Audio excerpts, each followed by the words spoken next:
அனைவருக்கும் இனிய காலை வணக்கம். பயத்தை உங்களிடமே வைத்துக் கொள்ளுங்கள். உங்கள் துணிவை மட்டும் மற்றவரிடம் பகிர்ந்து கொள்ளுங்கள். வாழ்க்கையில் அனைவரிடமும் அன்பாக இருங்கள். தன்னம்பிக்கையோடு இருங்கள். இனி நிகழ்ச்சிக்கு போகலாம். முதலில் நாம் காண இருப்பது இந்நாள் பொன்னாள்.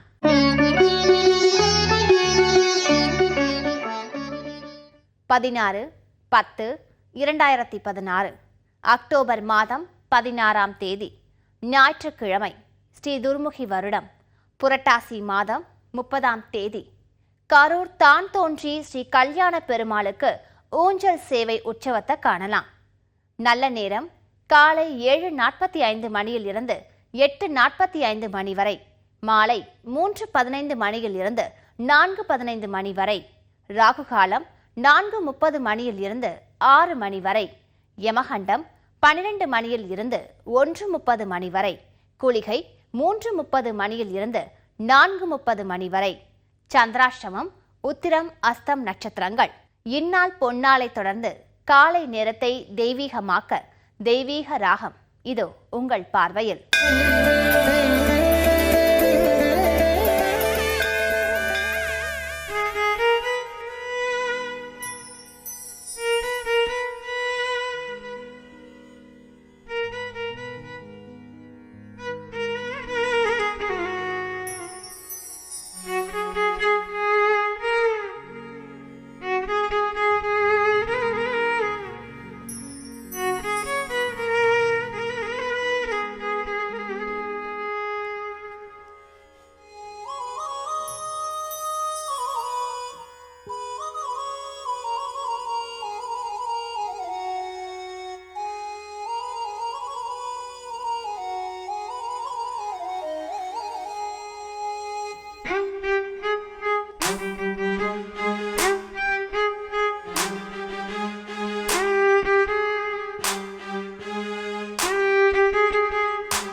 இப்பொழுது நாம காண இருப்பது திருமந்திர தேனருவி சொற்பொழிவு. இது உங்களுக்காக.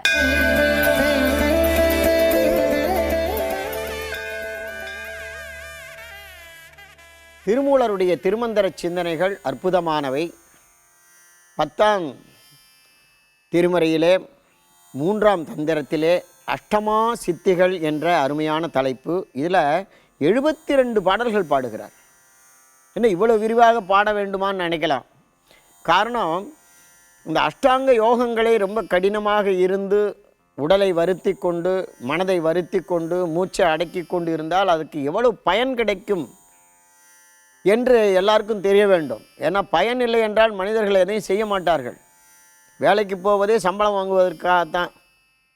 நாம் எந்த வேலையில் ஈடுபட்டாலும் என்ன கிடைக்கும் என்று பார்ப்போம். அதனால தான் 72 பாட்டு பாடினார்.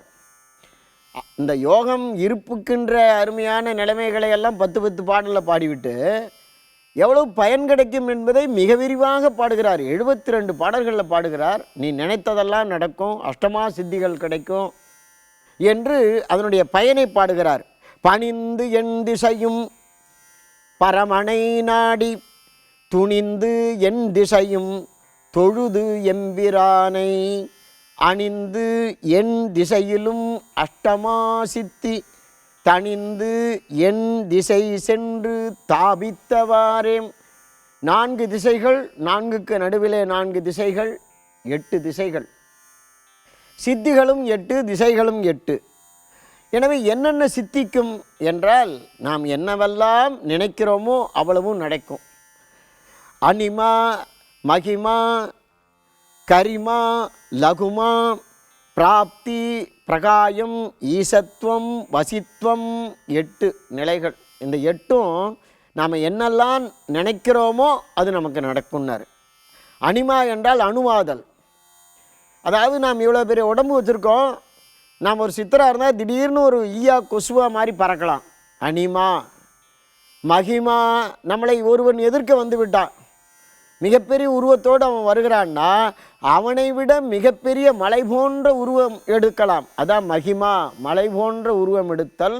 அனிமா என்றால் அணுவாக மாறுதல். அடுத்ததாக கரிமா, கனமாக மாறுதல். அதாவது எடை அதிகமாக உள்ள பொருளாக நம்மால் மாற முடியும், இரும்பை விட கனம் அதிகமான பொருளாக. அடுத்ததாக லகுமா என்றால் லேசான பொருளாக மாற முடியும், கனமாக மாற முடியும், அணுவாக மாற முடியும், மலையாக மாற முடியும். லகுமா என்றால் லேசாக மாற முடியும். அடுத்ததாக பிராப்தி என்றால் என்னென்ன நினைக்கிறோமோ அதெல்லாம் நடக்கும். பரகாயம், பரகாயம் என்றால் இந்த உடம்பிலே இருக்கின்ற உயிரை இன்னொரு உடம்புக்குள்ளே புகுத்துவது. பரகாய பிரவேசம் என்று பெயர்.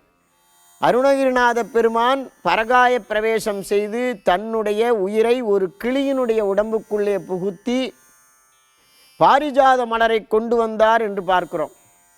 அருணகிரிநாதர் 15ஆம் நூற்றாண்டு. ஆதிசங்கரர் அவர் கூட பரகாய பிரவேசம் செய்திருக்கிறார் என்று அவருடைய வாழ்நாள் குறிப்பிலே வருகிறது.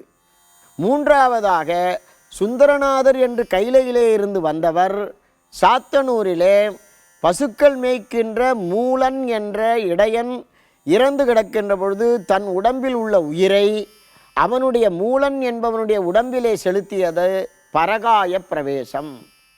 அது எவ்வளவு கடினமானது பாருங்க. உடம்புக்குள்ளே இருக்கின்ற உயிரை இன்னொரு உடம்புக்குள் புகுத்துவது பரகாய பிரவேசம். அஷ்டமா சித்திகளில் ஒன்று. ஈசத்துவம், ஈசனுக்கு அருகிலே செல்வது. வசித்துவம், ஈசனோடு ஒன்றாவது. இப்படி அஷ்டமா சித்திகள் என்று இந்த 8 விதமான நன்மைகளை நாம் பெற முடியும் என்று சொன்னார். அரியது எனக்கு இல்லை அஷ்டமா சித்தி பெரிது அருள் செய்து பிறப்பு அறுத்தேனே. அது மட்டுமல்ல, யாரெல்லாம் இந்த அஷ்டாங்க யோகம் பயில்வார்களோ அவர்களுக்கு மறுபிறப்பு இல்லை. நாமெல்லாம் மீண்டும் மீண்டும் பாவவினை செய்து பிறந்து இறக்க வேண்டும். ஆனால் இந்த அஷ்டமா சித்திகளை யார் பெறுகிறார்களோ அவர்களுக்கு பிறப்பு இல்லை என்று சொன்னார். இப்படி அஷ்டமா சித்திகளை பெற்றவர்கள்தான் 18 சித்தர்கள் என்று சொல்லுகின்றோம். சித்தர்களில் முதலாவதாக அகத்தியரை சொல்லுகின்றோம். அகத்தியர், கோரக்கர், கொங்கணர், காகபுசுண்டர், பாம்பாட்டி சித்தர், கடுவழி சித்தர் என்று 18 சித்தர்களை வரிசையாக பார்க்கலாம். ஒவ்வொரு சித்தர்களும் மிக முக்கியமாக எதை சொன்னார்கள் என்றால் தியானம் செய்கின்ற முறையை சொன்னார்கள், மருத்துவ முறையை சொன்னார்கள். இந்த மருத்துவ முறை தான் ரொம்ப முக்கியம். சித்த மருத்துவம் என்று ஏன் இன்றைக்கு பேர் வந்தது தெரியுமா? சித்தர்கள் நமக்கு சொன்னதுனாலேயே அதுக்கு சித்த மருத்துவம் என்று பெயர். சித்தர்கள் தான் நமக்கு அதை சொல்லியிருக்கின்றார். அகத்தியர் என்ற ஒரு சித்தர் முதல்ல அகத்தியம் என்ற ஒரு மருத்துவ நூலை சொன்னார். இந்த சித்திகள் செய்கின்ற ஒரு திறமையை இறைவன் நமக்கு செய்து காட்டியிருக்கிறார். மதுரையில் இருக்கக்கூடிய சொக்கலிங்க பெருமான் அஷ்டமா சித்திகளும் எவ்வாறு என்பதை நமக்கு செய்து காட்டியிருக்கிறார். கல் யானைக்கு ஒரு கரும்பை கொடுத்தார், நரியை பரியாக்கினார், பரியை நரியாக்கினார். பாருங்க மதுரையில். எனவே திருவிளையாடற் புராணம் என்று அதை கொண்டாடுகிறோம். 64 திருவிளையாடல்கள். எதை நினைக்கிறார்களோ அதை செய்து முடிக்கலாம். அப்படிப்பட்ட சித்தர்களாக நாமும் மாற வேண்டுமென்றால் அஷ்டாங்க யோகங்கள் பயில வேண்டும். அப்படி அஷ்டாங்க யோகங்கள் பயின்று விட்டால் அஷ்டமா சித்திகளை பெறலாம். அதற்கு மிக எளிய வழி தியானம் செய்வது. அந்த தியானத்தை நாம் இன்றைக்கும் காலையில் எழுந்தவுடனே ஒரு 5 நிமிடம் திருமூலர் சொன்ன அந்த மூச்சு பயிற்சியை, தியானத்தை செய்தால் ஆனந்தம் நமக்குள்ளேயே கிடைக்கும்.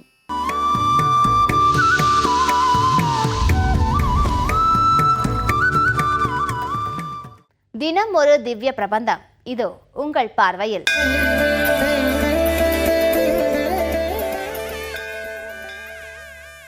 ஸ்ரீமதே ராமானுஜாய நம. ஸ்ரீசைலேசதயா பாத்திரம் தீபக்தியாதி குணார்ணவம் யதேந்திர பிரவணம் வந்தே ரமஜா மாதரம் முனிம் லக்ஷ்மீநாத சமாரம்பாம் நாதயாமுன மத்தியமாம் அஸ்மதாச்சாரிய பரியந்தாம் வந்தே குரு பரம்பராம். இந்த பாசுரத்திலும் யசோதையினுடைய ஒரு மன வருத்தம். இப்போல்லாம் நம்ம பிள்ளைகளை வெளிநாட்டுக்கு போங்க, நிறைய சம்பாதித்து கொண்டு வாருங்கள் அப்படின்லாம் அனுப்பி வைப்போம். போனதுக்கப்புறமா தான் தெரியும் ஏண்டா அனுப்பணும் அப்படின்ற ஒரு கஷ்டம். அதை போல் இந்த யசோதை காட்டுக்கு போன்னு அனுப்பி வச்சிட்டா. நன்றாக நீராட்டி, நன்றாக அலங்கரித்து, நன்றாக ஒரு கோலையும் கொடுத்து, கன்றுகள் பின்பும் மாடுகள் பின்பும் அதனை மேய்ப்பதற்காக காட்டிற்கு செல் என்று அனுப்பி வைத்து விட்டாள். அனுப்புனதுக்கு அப்புறமா தான் நினச்சிக்கிறா, அடடா என்னுடைய கண்ணனை இடரும்படியாக அந்த கூர்மையான கற்கள் நிறைந்த அந்த காட்டுப்பகுதியிலே அனுப்பி வைத்தேனே என்று நொந்து கொள்ளுகின்றாள். அந்த கண்ணன் என்ன பண்ணுவான்? வெண்ணெயை விழுங்கி கொள்வான். ஏன் வெண்ணெயை விழுங்குறான்? ஒரு பால் என்கின்ற தத்துவத்தை எடுத்து கொள்கின்றோம். பால்லேருந்து தயிர், தயிர்லேருந்து வெண்ணெய், வெண்ணெயிலிருந்து நெய், இப்படி பல பொருள்களை பார்க்கின்றோம்.